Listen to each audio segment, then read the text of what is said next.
Agora, se a gente fosse, assim, dar ultimato agora para o investidor, dar ultimato, como que a gente montaria a carteira Ultimate Caraca.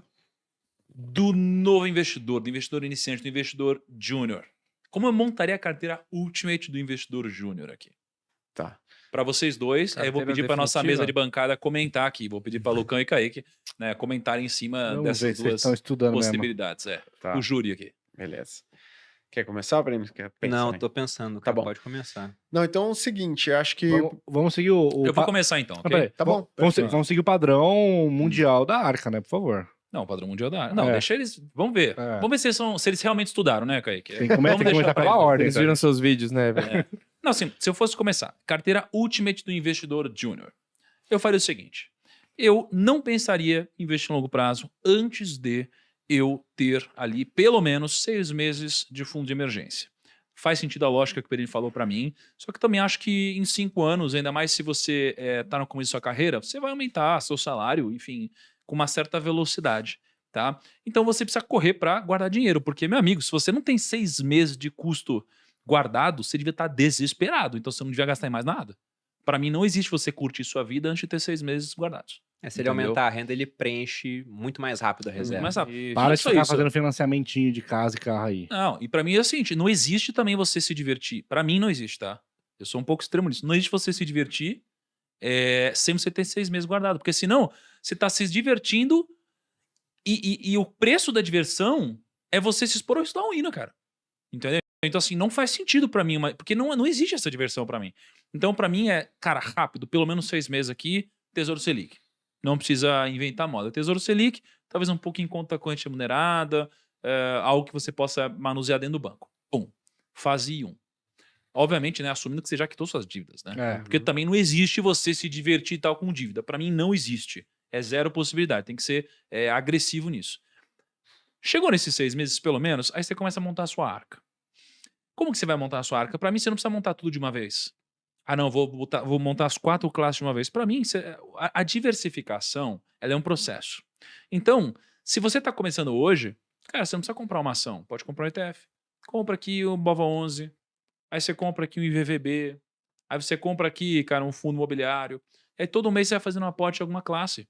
Porque, cara, isso daqui vai ter pouco impacto no seu longo prazo. Você pode ir diversificando com o tempo. Então eu começaria com ETF. Para quê? Para você sentir, né, essa adrenalina, essa emoção do sobe e desce da Bolsa de Valores. Eu compraria aqui só um ETF. ETF de BOVA, ETF de VVB, compraria aqui Tesouro, né, ou renda fixa, e aqui compraria fundos de fundos imobiliários.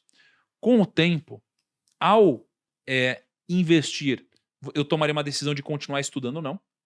Tá? Se eu continuar estudando, eu poderia ir para 2 caminhos aqui. Eu poderia começar a alocar em algum fundo, provavelmente um fundo de previdência privada, né? Porque, afinal de contas, você consegue na tabela regressiva de um fundo de previdência chegar a 10% de imposto sobre o seu lucro, coisa que nos outros fundos você não consegue. Tá? Então, começaria a escolher alguns bons fundos de previdência para o futuro, o que é raro. Hoje tem poucos bons fundos de previdência no mercado. E aí, se eu quisesse dar um próximo passo, que é de fato investir, né? E eu digo que se eu não trabalhasse com isso, eu não sei se eu faria isso, porque realmente leva um tempão. Aí eu começaria a comprar algumas poucas ações, iria meio que na linha do guia aqui.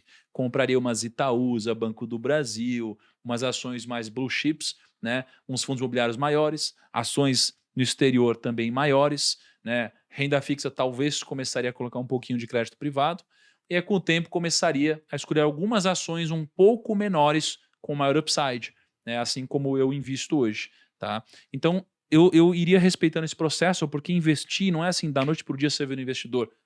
São décadas. Você vai investir por toda a sua vida, até você morrer, e esse dinheiro que você investiu, ele vai continuar investido depois disso, porque vai ser passado para sua família. Então, é um dinheiro que vai estar investido para sempre. Você não precisa ter pressa para investir. Então, eu faria mais ou menos isso, tá? E aí escolheria investir muito tempo por mês para tentar investir melhor, ou não investiria um segundo do meu mês e delegaria isso para uma gestão através de fundos. Perfeito. E vocês? Eu acho que eu concordo mais com você nessa linha da reserva de emergência. Eu não partiria muito para outros investimentos. Polêmico isso, hein? É. Guilherme Cadonhoto. Cara, eu discorda respeito, bem, não era eu combinado respeito isso. a opinião Não era de combinado. vocês, mas eu acho uma opinião burra. Só deixando bem Não, claro. mas, Não, esse não era combinado. Vocês receberam o script antes. Isso não era combinado. não, mas eu acho que porque quando a gente fala de reserva de emergência no Brasil, cara, é 13% ao ano, média 10% ao ano. Agora É tá diferente muito bom. da gente falar de um investimento em reserva de emergência lá fora, nos Estados Unidos, que seu custo de você investir lá no Fed Funds é 2% ao ano. Né? Perdendo pra inflação de lavada lá fora, né? Aham, exato, né? Então eu começaria mesmo montando a reserva de emergência aqui. E aí depois eu iria antes de começar a ir para os próximos passos, acho que tem uma coisa muito importante da gente falar. Tem uma zona que eu chamo aí quando o investidor está começando a colocar a grana dele no mercado, que é a zona de rebentação, que é aquela fase mais difícil da investidora iniciante passar. É verdade. O que isso significa? Significa que os resultados que você vai observar dos seus investimentos nos primeiros anos, ele é pífio. Ô, Lucão, tá tudo bem aí, cara? Pífio. Tá tudo bem? Tudo bem. Ah, tá. Não, só pra saber só. Que- Você vê o cara, né? Vai ficando velho, vai dando essas, entendeu? Aham. É. Boa. O que é esse resultado pífio, né? Um exemplo. Se uma pessoa, um investidor ou uma investidora, coloca R$ 500 por mês, por 2 anos, a uma taxa de 13% ao ano, que é uma taxa legal de retorno, ela vai acumular mais ou menos 13.500 de dinheiro. Vai falar, pô, é legal, é uma grana bacana, certo? Só que, pô, desses 13.500, 12 mil foram só aportes. Só 1.500 foi juros. Ou seja, nem 10% do que ela conseguiu em 2 anos foi juros. Então, a maior parte do que ela acumulou foi basicamente esforço. Pouco juros, pouco retorno dos investimentos em si. Aí passou 2 anos, a pessoa pode olhar para trás e falar, caraca, não consegui nada, cara. Que porcaria, esses investimentos não servem para nada. Então, essa fase que seus investimentos, os seus juros, ele é muito pequeno, perto do esforço, do seu aporte, é a zona de rebentação. É a fase mais difícil de você passar. Depois de 5 anos, 6 anos, o retorno mês a mês do que você vai aportando, o retorno dos seus investimentos, ele é igual ao que você aporta. Aí você passou da zona de rebentação. Você já está numa velocidade em que se você parasse de aportar, o seu dinheiro estaria crescendo à mesma velocidade dos seus aportes. Aí você passou da zona de rebentação. Para quem surfa, é aí que a brincadeira é aí que a brincadeira começa. Saiba então que a zona de rebentação, a sua zona de rebentação tá aí entre os 2 e 3 Tá com medo de se comprometer, Guilherme Cadonhoto? Não, Fala agora logo, eu vou onde eu falar. boto meu dinheiro? Essa aí, começa, reserva de emergência. Segundo, começa pela renda fixa, por quê? Porque você tem um risco, volatilidade menor. Data Vênia. E eu costumo dizer o seguinte, eu costumo dizer Sabe o que é Data Vênia? Não Kaique? sei o que tu tá vendo. Respeito, mas discordo. Ah. Aí é o seguinte, eu costumo dizer que você vai entendendo as coisas aos poucos. Se você perde dinheiro sem você entender, quando você está colocando a grana, você vai se traumatizar, talvez demore anos, meses para voltar a investir naquilo. Mas aí, renda fixa, passa para fundos imobiliários, não precisa ser, completei o tanto de investimento que eu preciso ter em renda fixa. Não, mas faz seus primeiros aportes ali numa carteira de renda fixa e tal. Depois, em fundos imobiliários, ações, né, e investimentos internacionais, né? Não equilíbrio igual na carteira. Eu acho que a parte de ações, por exemplo, não acho que você tem que ter a mesma quantidade de ações que você tem no Brasil do que você tem lá fora. Acho que você tem que ter mais lá fora. Se a gente está falando de Estados Unidos, Europa, China, são economias que têm aí uma abertura a negócios, facilidades de fazer negócios muito maior do que no Brasil. Então, se eu pego as 500 maiores empresas nos Estados Unidos, que vão trocando ano a ano, né, que são mais produtivas, estão em uma economia que cresce mais historicamente, né, que entregam mais resultado, que são mais propícias a se fazer negócio, por que eu vou investir a mesma parcela aqui nas ações no Brasil que não tem perspectiva de mudar no curto prazo? Então, eu acho que tem que estar uma parcela maior lá em ações lá fora. Aqui você tem que ter também, porque se o Brasil passar por essa transformação, você vai conseguir capturar uma boa taxa de retorno, mas tem que ter fundos imobiliários e renda fixa também. Ou seja, você basicamente não quis se comprometer. Não, você quer que eu te fale o percentual? Não, eu quero que É você Guilherme fale Dove, né? quais No ações, final, você tá quais... mandando montar arca. É. Porque o Thiago, ele foi brilhante nessa ideia de arca.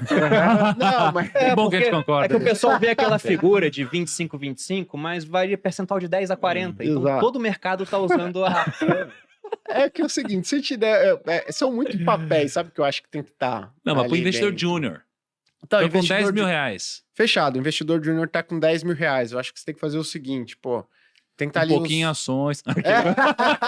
uns 20, 30% em renda fixa, focado mais em indexados à inflação. Tá. Que historicamente no Brasil entregam mais retorno, com menor risco. Mas qual o prazo deles? É o Me dá um 2030? título. Não, me fala o nome, fala o nome, pelo amor de Deus!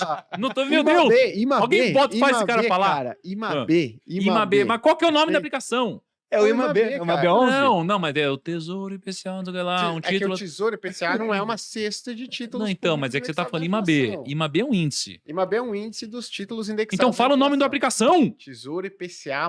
Você entendeu? É isso que a galera quer saber. Ele só quer Desculpa, passar se gente. assinar o relatório. O cara tá mesmo querendo ver o relatório. Não quer Caraca. passar. Libera esse Cara, cara. você vê olha que só. não é só simples, informação né? A pessoa paga. vai lá, entra, Não é compra um simples. Tesouro IPCA+, 2045, fala, aí perde dinheiro, fala, o Gui que falou. O Gui falou. Aí, ó. Tá Pois vendo? e sabe qual é o ponto? O cara que tem 1 ano de mercado compra o Tesouro IPCA 2045 pensando, vou levar até o vencimento.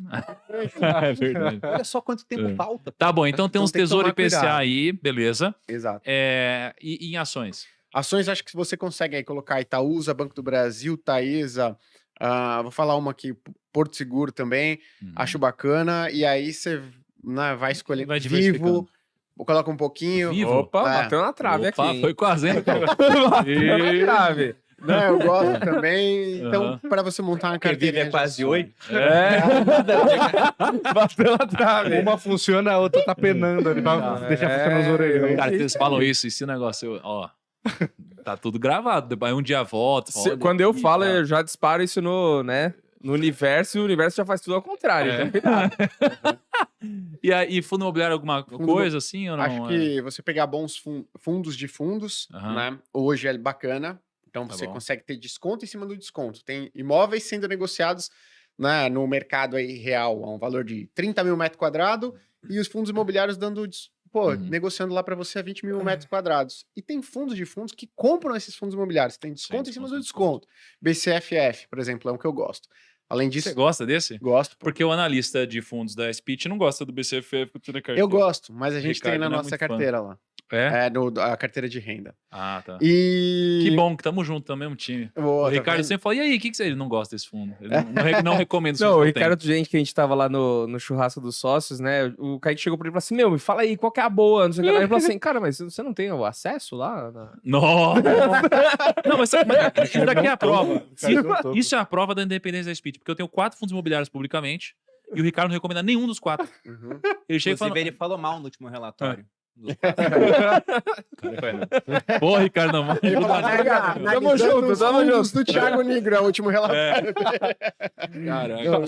Só tem carimbo vermelho, assim. Não compra, não compra. Tá bom. Ai, E nos Estados Unidos, acho que você vai num algo mais geral, Mas, né? Tipo, mas aí fundos imobiliários também gosto de ter alguns de papel, fundo imobiliário de papel, lá, os papel, maiores. é? né? Mesmo nesse momento? Mesmo nesse momento, acho que tem que ter alguma coisa. Né? Ousado, hein? Ousado, porque Ousadia. você pega os indexadores, é IPCA+, Uhum. né? E acho que hoje, qualquer título de caro pro papel tá IPCA+. pagando uma taxa muito alta. Uhum. Então, por mais que, vai diminuir a inflação, vai diminuir aí o dividendo que um fundo imobiliário de papel paga, eu tô olhando as duas coisas juntas, dividendo mais ganho de capital. Se eu olho a expectativa de dividendo em fundo imobiliário de papel, reduz. Mas e ganho de capital? Aumenta. Então, eu tô olhando os dois juntos, é ganho de capital mais dividendo. Então, eu gosto de ter ainda alguma coisa em papel, por mais que eu entenda que as maiores oportunidades estejam ali nos fundos de Muito tijolo. bom. E aí vou com você também, acho que global, né? Tá vendo que eu Global. gosto de todo mundo aqui, cara. É. Global não quer aí, gerar treta com ninguém. Exato. Nem com o assinante, nem com quem tá vendo. todo mundo tá de boa. Muito bom. Global mais ETF, fundo passivo mesmo, né? Acho que Estados Unidos uma boa parte aí da alocação, Aham. China um pouquinho e Europa pouco. Europa, pra mim, é short estrutural. A Europa. O pessoal tá.